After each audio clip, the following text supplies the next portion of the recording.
No one told you life was gonna be this way. Your job's a joke, you broke, your love life's the away. It's like you're always stuck in second gear. When it hasn't been your day, your week, your month, or even your year. But I'll be there for you. When the rain starts to fall, I'll be there for you.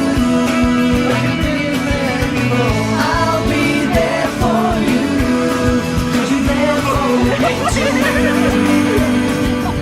So Friends was the biggest hit show of the 90s and everybody was watching it, and basically it followed the story of 6 people who just wanted to have good, happy lives. It was like a massive show.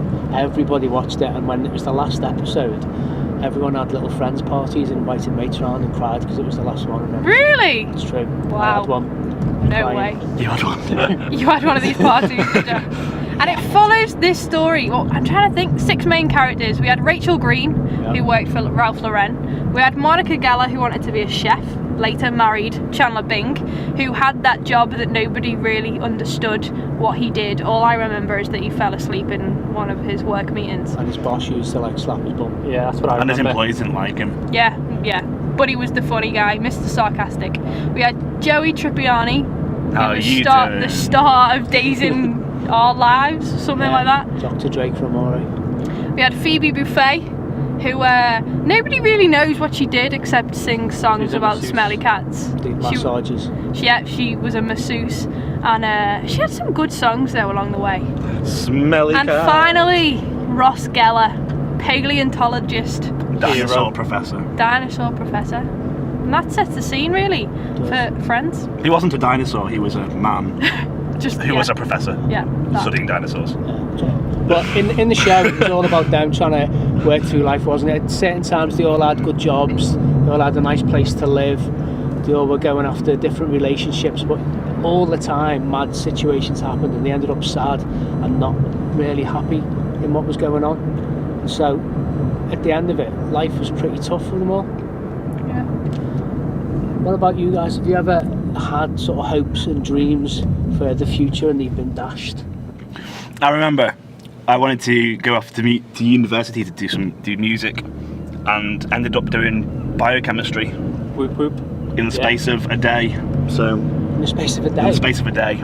Music to biochemistry? In one, yeah. Would you like to expand on that situation, Robert? So it's a long it's a long story. What happened in a day? So I didn't like my music teacher, so I didn't do music A level, and then because I didn't do music A level, I couldn't get into. I applied to go to uni to do music, and straight A's, A stars, wasn't going to happen. So results day came, and they were like, do something to do with biology. So I did biochemistry.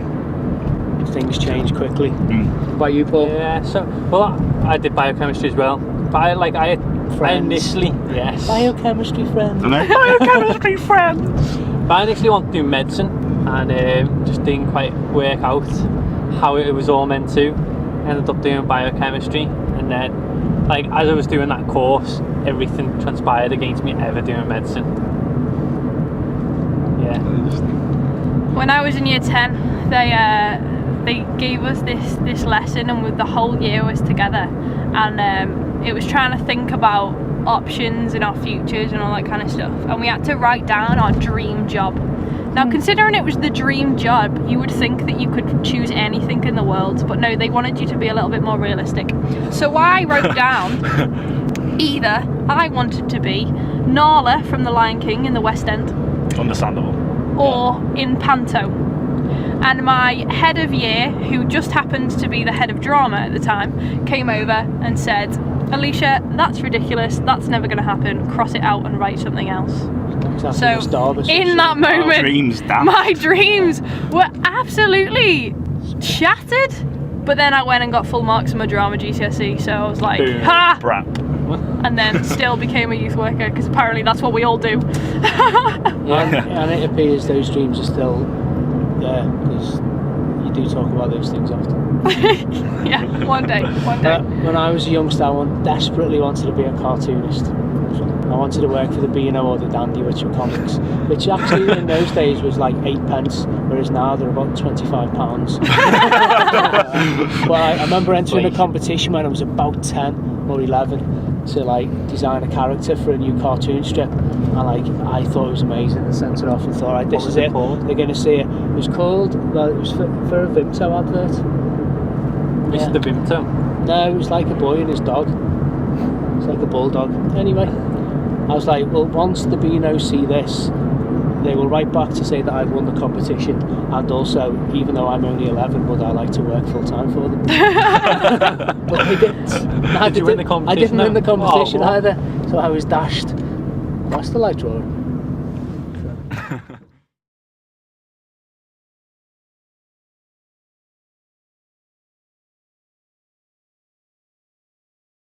Bed at 10 and work again at 8. You burned your breakfast so far, things are going great.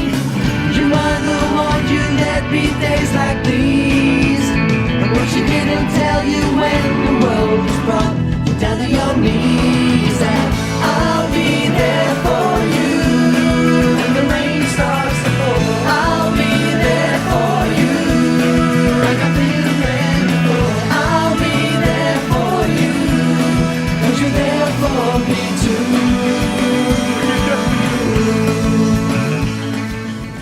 One of the things we see in friends and in life is that often things don't go as we want them to.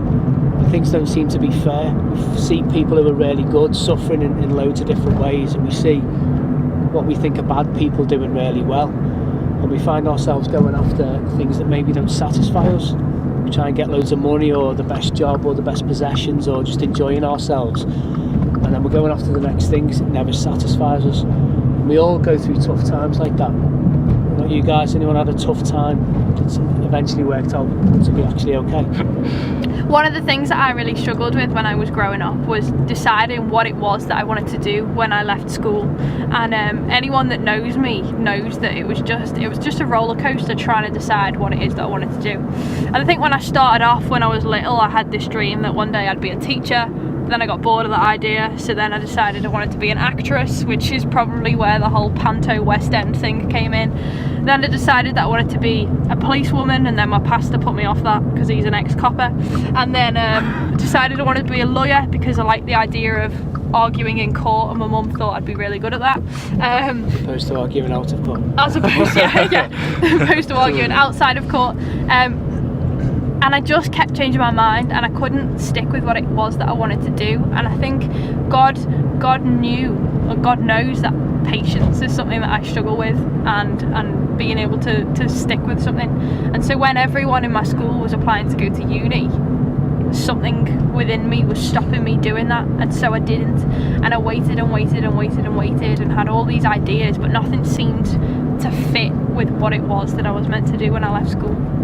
And it wasn't until the August before the September that I was starting that I found out that actually God wanted me to seek after youth work. But it's something that I learned a lot through, something that I wouldn't change, but I know that God's taught me patience through it. I think for me, like I said, having made a really quick decision to do biochemistry in uni, I very, very, very quickly figured it was something that I didn't particularly want to do, and it was just a rush decision. £9,000 in debt in the first year. Then I was kind of like, do I quit and have a think about what I want to do for the rest of my life? And I was kind of, my family and my friends kind of put me off and said, well, you might as well just carry on and get it under your belt, and then see what God wants you to do afterwards. And so I stuck with it, and I guess over those 3 years, even though I wasn't particularly fond of the subject, it gave me a huge appreciation for the creation around me, and for people, and for how everything's made and how God's made everything. But also it gave me quite a while to think about where God was actually taking me, which apparently as well is into youth work and into working for churches, as we all do if we're Christians. Not really, we're only joking.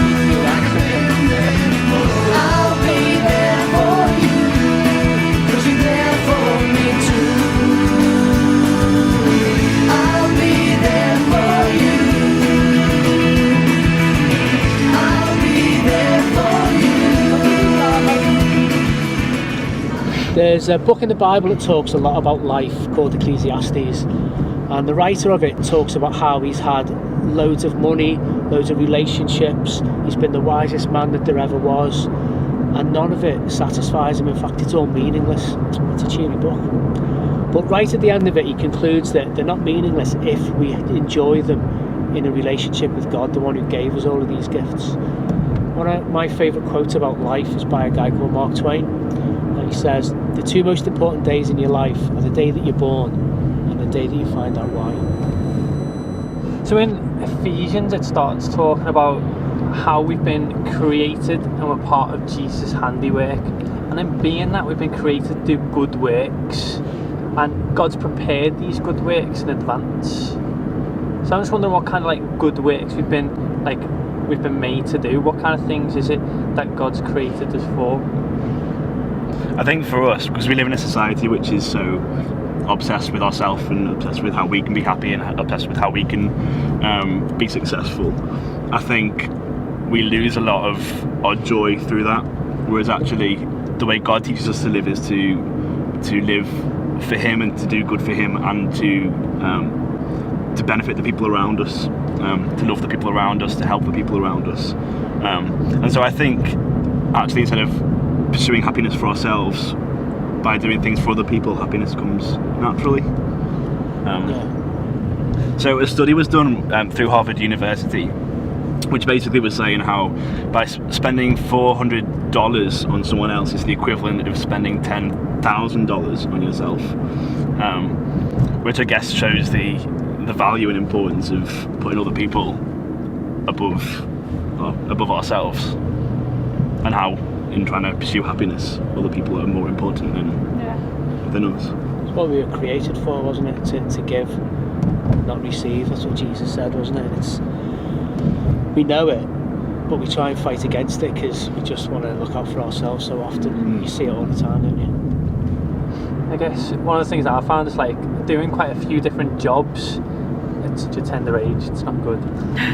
But like in terms of doing so many different things, I've kind of like experienced being able to do good things in lots of different avenues. So being a teacher, doing like biochemistry, being a youth worker, but actually in all of them things you can be really successful, you can do really amazing stuff, but it's actually about the little things that you do for one another and actually bringing joy to the person who you're doing life with and like who you kind of spend time with and your friends and your family. That ends up being the thing that becomes most meaningful rather than the money or the fame that you can get for doing certain things. So kind of just going back to what you were saying, like that idea that money and getting money for ourselves isn't everything, but it's about giving, and it's not all about the success that we can have, but it's about like being there for one another. It's a bit like when Jesus said, surely I'll be there with you for all the rest of the days. Is that Matthew 28 by any chance? It is Matthew 28. Verse 20. Yeah, it is verse 20. It's almost like Jesus is saying, I'll be there for you. Go on, Rob. I'll be there for you, 'cause you're there for me too.